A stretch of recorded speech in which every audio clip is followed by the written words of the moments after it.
खुदा करे कि मेरी अर्ज़ पाक पे उतरे वो फसले गुल जिसे अंदेशा ज़वाल ना हो। यहाँ जो फूल खिले वो खिला रहे सदियों, यहाँ ख़िज़ा को गुज़रने की भी मजाल ना हो। यहाँ जो सब्ज़ा उगे वो हमेशा सब्ज़ रहे, और ऐसा सब्ज़ कि जिसकी कोई मिसाल ना हो। खुदा करे कि ना खम हो सरे वकारे वतन, और इसके हुस्न को तशवीशे माहो साल ना हो। हर एक फ़र्द हो तहज़ीब व फ़न का औजे कमाल, कोई मलूल ना हो कोई खस्ताए हाल ना हो। खुदा करे कि मेरे एक भी हम वतन के लिए हयात जुर्म ना हो, ज़िंदगी वबाल ना हो। बिस्मिल्लाहिर्रहमानिर्रहीम। अस्सलाम वालेकुम नाज़रीन, आप देख रहे हैं BBC 11 हेडलाइन न्यूज़। मैं हूं Ibrar Hussain, program brave view with Sardar Amin Khan Jatoi के साथ। अस्सलाम वालेकुम। जी वालेकुम अस्सलाम। कैसे हैं आप? जी अल्हम्दुलिल्लाह। आज 6 सितंबर यौम दिफा, 6 सितंबर 1965 का दिन पाकिस्तान की अस्करी तारीख के एतबार से काबिल फ़ख्र दिन है। हम हर साल 6 सितंबर को कौमी दिन के तौर पर मनाते हैं। इस दिन पाक फ़ौज की दिफाई कारकर्दगी और लाजवाल कुर्बानियों को याद किया जाता है। इस दिन के हवाले से सरदार साहब आप क्या कहेंगे?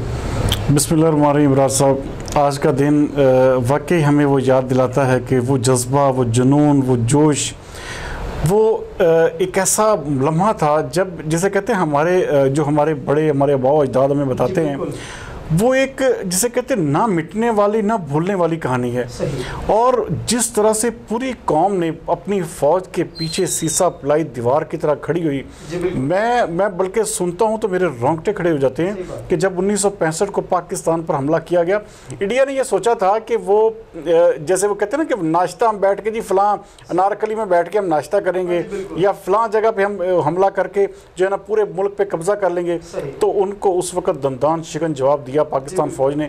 और इब्रार साहब, यकीन माने कि मैं अब भी वो चीज़ें सोचता हूँ, अब भी वो मनाज़र सामने आते हैं तो पूरे रोंगटे जिस्म के खड़े हो जाते हैं कि किस तरह से पाकिस्तानी फ़ौज ने दिलेरी और जुर्रत के साथ मुकाबला किया और वहाँ पर पूरे के पूरे सिस्टम को, जिसे कहते हैं ना, मैं ज़ाती तौर पे इस चीज़ का मैं अपने ख़ानदान में बहुत सारे लोगों को या बहुत सारे ऐसे लोगों को देखा है, मैं उनसे मिला हूँ जो ज़ाती तौर पर उस तजर्बे से गुजरे हैं, तो उनकी जो फीलिंग्स हैं या जो उनके एहसासात हैं वो मैं कहता हूँ नाकाबिले बयान है। और जहाँ पर सवाल पैदा होता है पाक फ़ौज की कुर्बानियों का या पाक फ़ौज की उस वक्त जुर्रतमंदी का, तो उसमें देखें सबसे पहले निशान हैदर जो थे, अज़ीज़ भट्टी शहीद जो मेजर अज़ीज़ भट्टी थे, तो वो उसी जंग में ही वो उनको निशान हैदर मिला था। और पाक फ़ौज के फ़ौजियों ने, जवानों ने, अफसरान ने, इवन देन हर तरह के रैंक ने पूरी की पूरी बहादुरी के साथ फ्रंट फुट पे मुकाबला किया। तो ये बहुत बड़ी बात है इब्रार साहब। और आज अगर इंडिया हमसे खाइफ है या इंडिया हमसे डरता है तो उसकी वजह सबसे बड़ी ये है कि वो जो यौम दिफा जो वहाँ पर उस वक़्त पाकिस्तानी फ़ौज ने अपनी कारकर्दगी दिखाई, आज तक भारत के दिल पर उसकी हैबत बैठी हुई है। पाकिस्तान तो अब जाके एटॉमिक ताकत बना है 1999 में, उससे पहले देखें ये 1965 का वाक़या है। 1965 की जंग में पाकिस्तान ने पूरे तरीके से इंडिया को, जिसे कहते हैं, शिकस्त फाश दी और बाकायदा वहाँ पे खेम किरण पे चौकी पे कब्जा कर लिया था।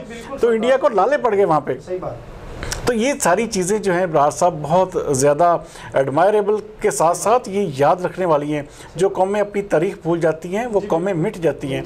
अब देखें हमारा हाल देख लें कि हम अपनी पाक फ़ौज के ऊपर ही तनकीद करते हैं, अपनी पाक फ़ौज को जो है वो हदफ बनाते हैं। और इसके ये देखें वो जैसे हमारे जो चीफ़ ऑफ आर्मी स्टाफ हैं कमर जवेद बाजवा, वो कहते हैं कि 5th जनरेशन वार जो है इस वक्त चल रही है। तो इस चीज़ को जो है ख़त्म करने के लिए हमें, हमारे जो नौजवान हैं, हमारी जो यूथ है, उसको आगे आना होगा। देखें जिस मुल्क की फ़ौज कमज़ोर हो जाती है ना, वो मुल्क जो है उसका वजूद खतरे में पड़ जाता है, उसके वजूद को लाले पड़ जाते हैं। तो यहाँ पर अगर हम अपनी ताकत को अपने हाथों से बिटाना शुरू कर देंगे तो कौन होगा? कोई भी नहीं आएगा आपकी मदद को।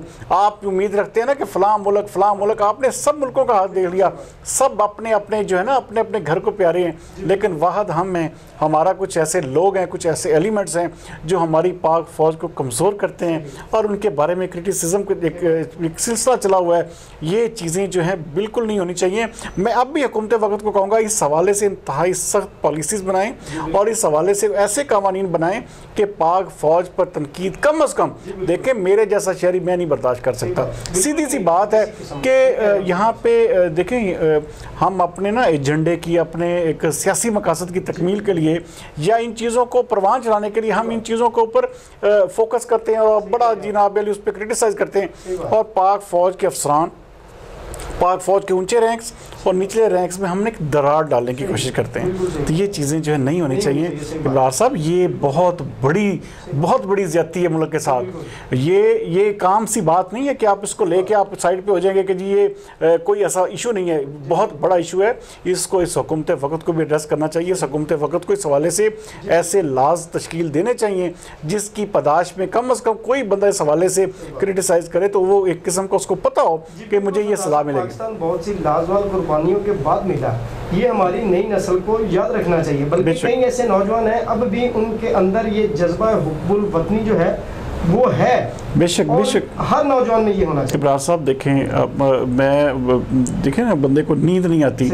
मैं आज से 4 दिन पहले जो वाक़या हुआ है वज़ीरिस्तान में, जो लेफ्टिनेंट नासिर खालिद जो हैं वो शहीद हुए, आप देखें मैं उनकी उम्र देखें उनकी उम्र देखें और उनकी माँ का जज्बा देखें और वहाँ पर आप जो उनके जो तदफीन हुई है वहाँ के मनाजर देख लें तो आप शायद मेरे ख्याल में सो भी ना सकें, आप खा भी ना सकें। तो ये देखें अगर हमारे मुल्क के लिए, हमारी कौम के बेहतर मुस्तकबिल के लिए अगर पाक फ़ौज के जवान, पाक फ़ौज के अफसरान इस तरह कुर्बानियाँ देते हैं तो हमें भी कम अज़ कम इस हद तक ज़रूर होना चाहिए कि हम उनका मोरली तो कम अज़ कम साथ दें। अब बतौर कौम उनकी पुश पे देखें बहुत सारे ऐसे लोग हैं अभी भी इस हवाले से पूरा मुल्क, अगर आप आज भी इस हवाले से देख लें तो हमारे मुल्क में गिनती के चंद अफराद होंगे जो फ़ौज के ऊपर तनकीद करते हैं। तो इस चीज़ के हवाले से हमें बतौर कौम सोचने की ज़रूरत है। हमें इस मुहिम का, इस एजेंडे का कतई तौर पे हिस्सा नहीं बनना चाहिए जिसमें पाक फ़ौज को या मुल्क वतन की सलामती को जो है डिस्कस किया जाए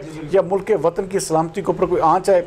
ये चीज़ें जो हैं ये देखिए इब्रार साहब, ये दुनिया, ये मुल्क तभी कायम रहते हैं जिसे कहते हैं जब तक आपके पास ताकत का, जिसे कहते हैं ना कि मरकज़ हो, आपके पास ताकतवर फ़ौज हो तो आप दुनिया में के साथ किसी भी जिले में लड़ सकते हैं। लेकिन अगर आपकी ताकतवर फ़ौज नहीं है ना तो आप ये समझ लें कि आप गुलामी के लिए फिर तैयार रहें। आपके सामने बहुत सारे ममालिक ऐसे हैं जिनकी फ़ौजें ना होने की वजह से आज भी वो बैरूनी ममालिक के तलवे चाटते हैं। मैं नाम लेना नहीं चाहता लेकिन बहुत सारे ममालिक ऐसे हैं जो कि तलवे वाकई चाटते हैं, लेकिन उसकी वजह पता क्या है? उनके पास मजबूत अफवाज नहीं है, उसको वो ठोक के बजा के जवाब नहीं देते। तो ये चीज़ें सोचने की ज़रूरत है इस हवाले से। बहुत शुक्रिया सरदार साहब, बहुत ही खूबसूरत गुफ्तगू कर रहे थे।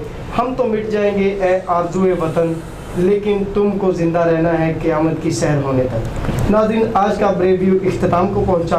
कल तक के लिए हमें दीजिए इजाज़त। पाकिस्तान जिंदाबाद।